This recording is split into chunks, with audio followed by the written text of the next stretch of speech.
জুলাইয়ে ছাত্র জনতার বৈষম্য বিরোধী আন্দোলনের মুখে শেখ হাসিনার পতনের পর নানামুখী চ্যালেঞ্জ মোকাবেলা করে যাচ্ছে বাংলাদেশ। শেখ হাসিনা দেশ ছাড়লেও থেমে নেই আওয়ামী লীগের ষড়যন্ত্র। গোপনে নানাভাবে ডক্টর ইউনূস সরকারকে চাপে ফেলে দেশকে অস্থিতিশীল করার চেষ্টা চালিয়ে যাচ্ছে দলটি।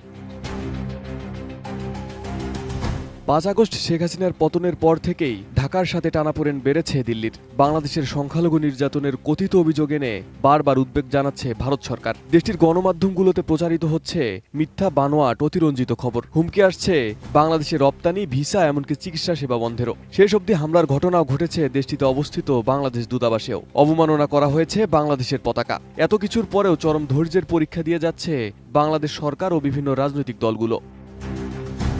অবস্থায় দেশের রাজনৈতিক দলগুলোর সাথে সংলাপে বসেন প্রধান উপদেষ্টা ডক্টর মোহাম্মদ ইউনূস। দেশের চলমান সংকট মোকাবেলায় আহ্বান জানান জাতীয় ঐক্যের, যেখানে সকল রাজনৈতিক দল প্রধান উপদেষ্টার সাথে একমত পোষণ করেন। সংলাপ শেষে জামায়াতের আমির ডাক্তার শফিকুর রহমান ভারতের অপপ্রচার মোকাবেলায় সরকারের সঙ্গে একসাথে কাজ করার কথা জানান। সেই সাথে শীঘ্রই সুখবর আসছে বলেও জানান তিনি। এখানে পরামর্শ এসেছে রাজনৈতিক শীর্ষ নেতৃবৃন্দের সাথে, যেমন মত বিনিময় হয়েছে, ছাত্র সংগঠনের সাথে হবে, বিভিন্ন ধর্মীয় সম্প্রদায়ের সাথে হবে, আপনাদের সাথে হবে। আমরা সেই প্রস্তাব রেখে এসেছি এবং আমরা আশা করছি আপনাদের সাথেও মত বিনিময় হবে।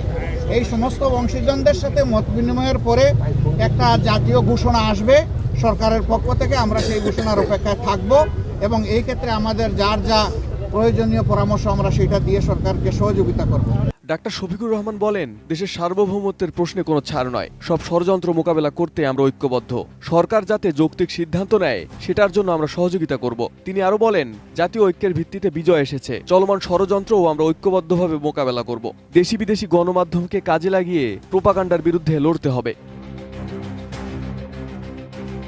আইন উপদেষ্টা আসিফ নজরুল জানান, ভারতের বাংলাদেশ বিরোধী প্রচারণা ও সাম্প্রদায়িক উস্কানি মোকাবিলায় সব সম্প্রদায়ের মানুষের ঐক্যবদ্ধ অবস্থার প্রশংসা করেছেন রাজনৈতিক নেতারা। এমন পরিস্থিতিতে সবাইকে সাম্প্রদায়িক সম্প্রীতি অটুট রাখার পাশাপাশি ঐক্যবদ্ধ থাকার আহ্বান জানানো হয়। ভারত বাংলাদেশ বিরোধী যে বিভিন্ন প্রচারণা চালাচ্ছে, এই পরিস্থিতি মোকাবেলায় সকল সম্প্রদায়ের মানুষের ভূমিকার প্রশংসা করা হয়েছে এবং সাম্প্রদায়িক সম্প্রীতি যে কোনো উস্কানির মুখে অটুট রাখার প্রত্যয় ব্যক্ত করা হয়েছে। এ সময় বাংলাদেশের সার্বভৌমত্ব রক্ষায় সকল রাজনৈতিক দলের প্রতিনিধিরা প্রধান উপদেষ্টাকে এক হয়ে কাজ করার আশ্বাস দেন। তারা বাংলাদেশকে আর শক্তিহীন, দুর্বল, নতজানু না ভাবতেও বলেছেন।